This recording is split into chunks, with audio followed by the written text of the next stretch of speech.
தமிழ் வணக்கம். அமெரிக்க அதிபர் Donald Trump, உக்ரைனிய அதிபர் வோலோடிமிர் செலன்ஸ்கி, இந்த இருவருக்கும் இடையே நடைபெற்ற பேச்சுவார்த்தையின் முடிவு என்ன? முடிவு ஆபத்தானதாகவும் மோசமானதாகவும் அமையவில்லை, ஆனால் அது நன்மை தருவதாகவும் அமையவில்லை என்பது இந்த பேச்சுவார்த்தை முடிவாகும். உக்ரைனிய அதிபர் எதிர்பார்த்தது போல டொம்குவாக் என்று கூறப்படுகின்ற 2500 கிலோமீட்டர்கள் தாண்டி சென்று ரஷ்யாவினுடைய தலைநகர் மாஸ்கோவை தரைமட்டமாக்கக்கூடிய டொம்குவாக் ஏவுகணையை அவர் தருவதற்கு இணங்கவில்லை.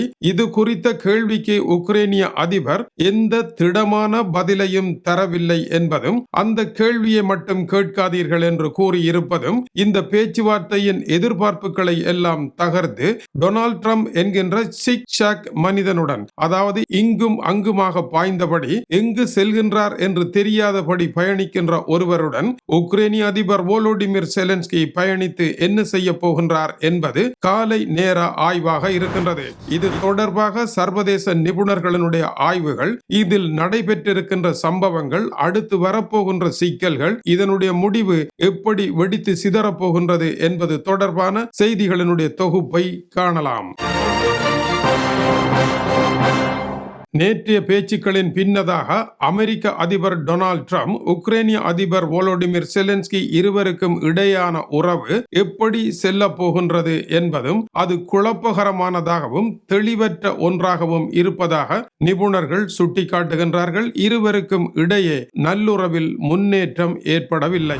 செலன்ஸ்கி ஊடகவியலாளரிடையே பேசுகின்ற பொழுது, நீண்ட தூர ஏவுகணைகள் பற்றி பேசினோம், ஆனால் அது பற்றி நான் எதையும் வெளியில் பேச முடியாது என்று கூறியிருக்கின்றார். மேலும் அமெரிக்க அதிபர் பிரச்சனை மேலும் மேலும் பரவலாக்கம் அடைவதை விரும்பவில்லை, அதனால் அது குறித்து பேச முடியவில்லை என்கின்றார். டொனால்ட் ட்ரம்ப் கூறுகின்றார், புட்டின் அமைதி பேச்சுக்களை விரும்புகின்றார், எனவே போரை மேலும் மோசமாக்குவது தேவையற்ற செயல் என்று செலன்ஸ்கியிடம் கூறியிருக்கின்றார். இருவரும் வென்ற போரொன்றையே விரும்புகின்றார்கள். ஒருவர் வெற்றி, இன்னொருவர் தோல்வி என்கின்ற போர் நிலையை அடைய விரும்பவில்லை என்றும் டொனால்ட் ட்ரம்ப் கூறுகின்றார். இருவரும் வெற்றி பெற்ற ஒரு போர் இருக்கின்றதா என்றால், குன்றக்குடி அடிகளாருடைய ஒரு கட்டுரையிலே, கந்த புராணத்தில் முருகனும் சூரனும் மோதி சூரனும் சேவலும் மயிலுமாக மாறி முருகனும் சூரனும் இருவரும் வென்ற ஒரு போர் என்று அவர் குறிப்பிட்டிருந்தார். கந்த புராணத்து கடைசி ஒற்றையிலும் இந்த புழுகை காண முடியாது என்று இலங்கையில் சிலர் கூறுகின்ற பழமொழிகளும் உண்டு. எனவே இருவரும் வெல்லுகின்ற போர் ஒன்றை கொண்டு வருவது மிகவும் கடினமானது தான். மேலும் டொனால்ட் ட்ரம்ப் கூறுகின்ற பொழுது, எல்லை பகுதியில் போர் நடக்கின்றது, ஏற்கனவே போதுமான அளவிற்கு இரத்தம் சிந்திவிட்டீர்கள், இந்த இரத்தமானது அளவுக்கு அதிகமாக ஆறாக ஓடிக்கொண்டிருக்கின்றது. இலக்கம் 1, மேலதிக வேட்டுக்களை தீர்க்க வேண்டாம். இலக்கம் 2, மேலும் மேலும் மரணங்கள் வேண்டாம். 3, மேலும் பண நாசங்கள் வேண்டாம் என்று கூறி அதிகார வெறிதான் வெற்றியை நாடுகின்றது. அது சரியானது அல்ல. இப்பொழுது எல்லாவற்றையும் நிறுத்தி குடும்பங்களுடன் இணையுங்கள் என்று டொனால்ட் ட்ரம்ப் புத்திமதி கூறியிருக்கின்றார். மேலும் அவர், நான் அதிபராக இருந்திருந்தால் ஒரு காலமும் இந்த போரை ஆரம்பித்திருக்க விட்டிருக்க மாட்டேன் என்றும், வாரம் தோறும் ஆயிரக்கணக்கானவர்கள் இறந்து கொண்டிருக்கின்றார்கள் என்றும், இதை நிறுத்துங்கள், அமைதி காணுங்கள் என்பது டொனால்ட் ட்ரம்பினுடைய பாதையாக இருக்கின்றது. ஆனால் ரஷ்யாவும் உக்ரைனும் இதில் ஓர் இணக்கப்பாட்டை காண்பதற்கு மிக மிக தொலைவில் தான் நிற்கின்றார்கள். கைகளை கொடுக்க முடியாத நிலை இருக்கின்றது. ஆனாலும் ரஷ்ய அதிபர் அமைதியை விரும்புவதாக கூறியிருக்கின்றார். ஆகவே அந்த வழியில் முயற்சிக்க வேண்டும் என்கின்றார். ஐரோப்பிய தலைவர்களும் இது குறித்த கருத்துக்களை இப்பொழுது மெல்ல மெல்ல விட தொடங்குகின்றார்கள். ஜெர்மனியினுடைய சான்சலர் ஃபிரெட்ரிக் மேட்ஸ் கூறுகின்ற பொழுது, அமெரிக்க அதிபர் ஒரு தெளிவான சமாதான திட்டம் வைத்திருக்கின்றார். உக்ரைனிய அதிபர் அதை ஏற்றுக்கொண்டு அதன் வழி நடந்து அமைதியை காண வேண்டும் என்று சுழற்றி விட்டிருக்கின்றார். உக்ரைன் கையில் ஆயுதங்களை எடுத்து டொம்குவாக்கால் ரஷ்யாவை அடிப்பதை விட அமைதி திட்டத்தை விரும்புவது சரியானது என்று அவர் குறிப்பிட்டிருக்கின்றார். இந்த பேச்சுவார்த்தை அறைக்குள் என்னதான் நடைபெற்றது என்று ஐரோப்பிய ஒன்றிய தலைவர்களுக்கும் நேட்டோ தலைவர்களுக்கும் உடனடியாக தொலைபேசி வழியாக தான் பேச இருப்பதாக செலன்ஸ்கி தெரிவித்திருக்கின்றார். டொனால்ட் ட்ரம்ப் அமைதியை விரும்புகின்றார், நாம் அவரை நம்புகின்றோம் என்று கூறி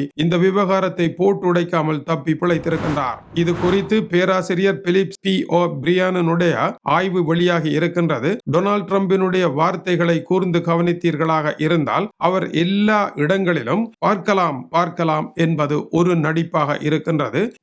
வழி இருக்கின்றது என்று கூறுகின்றார். ஆனால் தீர்க்கமாக அவர் என்ன முடிவை எடுத்திருக்கின்றார், இதை எப்படி முடிக்க வேண்டும் என்பதற்கு செயல் ரீதியான எந்த நடவடிக்கையையும் அவரிடம் காண முடியவில்லை. இதுதான் அவருடைய சிக்கலாகவும் இருக்கின்றது என்கின்றார். போரை நிறுத்துங்கள், இரத்தத்தில் குளிக்காதீர்கள் என்ற போதனைகள் எல்லாம் ஒரு சென்டிமெண்ட் சார்ந்தது. ஆனால் சர்வதேச சட்ட ரீதியாக இன்னொரு நாட்டிற்குள் ஊடுருவி பாய்ந்திருக்கின்ற ரஷ்யாவும் இந்த தேவையற்ற போரும் சட்ட ரீதியாக பிழையானதுதான். அதை தடுப்பதற்காக சட்ட தவறு குறித்து டொனால்ட் ட்ரம்ப் கடுகளவும் கவலைப்படவில்லை என்பதும் பார்க்கலாம் என்று இறப்பர் போல இழுத்து செல்வதும் தவறானதுதான் என்கின்றார். யதார்த்தத்தை அவரால் புரிய முடியவில்லை.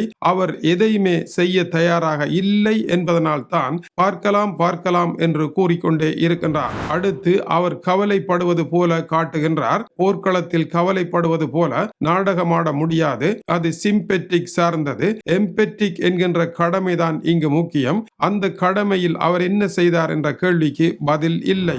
டொனால்ட் ட்ரம்ப் இதற்கு தலைமை தாங்க வந்தவர். அவருக்கு என்ன வேண்டும், அவரால் என்ன செய்ய முடியும் என்பதை அவர் திட்ட தெளிவாக பொது வழியில் போட்டுடைக்க வேண்டும். அதற்கு பதில் எதுவும் இல்லை. பார்க்கலாம் என்பது அவர் எதையும் செய்ய மாட்டார் என்பதன் அடையாளம் தான் என்றும் அவர் கூறுகின்றார். ஏனென்றால் அமெரிக்காவில் இடைக்கால தேர்தல் வருகின்றது 9 மாதங்களில். அப்பொழுது அவர் மீண்டும் ஒரு தடவை ரஷ்யாவிற்கு எதிராக தடைகள் வருகின்றது, டொம்குவாக் ஏவுகணைகளை வழங்கப் போகின்றேன் என்று பழைய நாடகத்தை அவிழ்த்து விடுவாரே அல்லாமல் அவர் எதுவும் செய்ய போவது இல்லை. அவருடைய உண்மை நோக்கம் என்ன?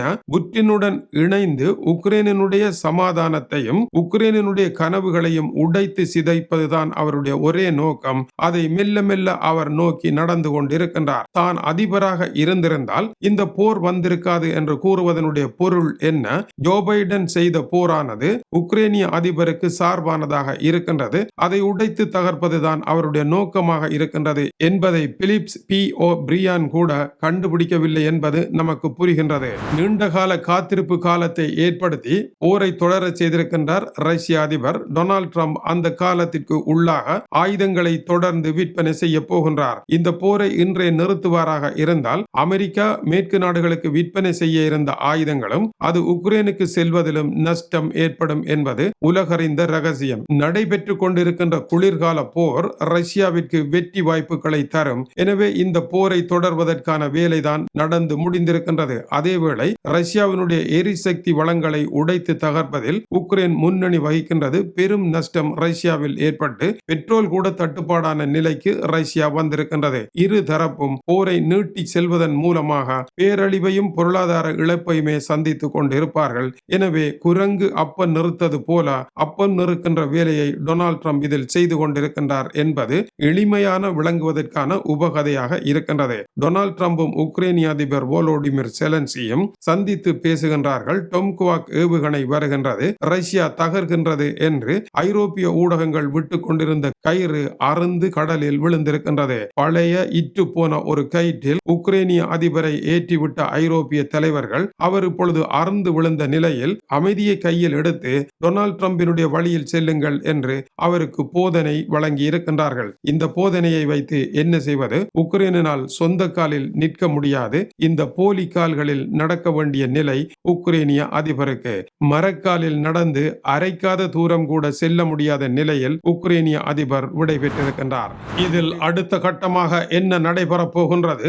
அமெரிக்காவினுடைய வெளியுறவுத்துறை அமைச்சர் மார்க்கோ ரூபியோ, ரஷ்யாவினுடைய வெளியுறவுத்துறை அமைச்சர் சர்ஜை லாவ்ரோவ், இந்த இருவரும் சந்தித்து பேச இருக்கின்றார்கள். அதைத் தொடர்ந்து 2 வாரங்களில் ஹங்கேரியினுடைய தலைநகர் புடாபெஸ்டில் அமெரிக்க அதிபரும் புட்டினும் உக்ரைனிய அதிபர் இல்லாமல் பேச இருக்கின்றார்கள். அடுத்து என்ன நடைபெறும்? ரஷ்ய அதிபரும் உக்ரைனிய அதிபரும் அமெரிக்காவினுடைய மேர் ஏ லெகோவில் சில வேளை சந்தித்து பேசுவதற்கு ஏற்பாடு வரலாம். அந்த சந்திப்பின் பின்னதாக பேச்சுவார்த்தை இணக்கம் காணாமல் முறிந்து போகலாம். திட்டம், தெளிவு, முடிவு, உறுதி எதுவும் இல்லாமல் பயணித்துக் கொண்டிருக்கின்ற இந்த பேச்சுவார்த்தைகள் ஆனது மீண்டும் மறுபடியும் செக்குமாடு சிங்கப்பூர் போகாது என்பது போல சுற்றி வந்து நிற்க போகின்றது என்பதுதான் அவருடைய விளக்கமாக இருக்கின்றது.